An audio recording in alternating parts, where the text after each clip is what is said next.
Ja, novi dokumentarec Melania, ki opisuje 20 dni pred inauguracijo Donalda Trumpa, že povsem predvidljivo deli Ameriko.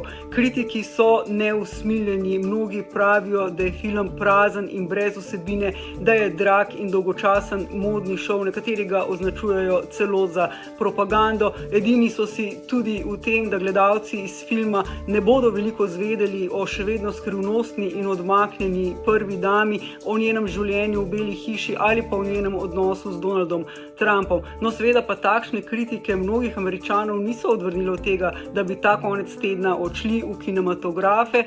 Film ima pravzaprav precej dobre finančne rezultate, zaslužil naj bi $7 milijonov v teh prvih 3 dneh predvajanja in to je za dokumentarni film dobro.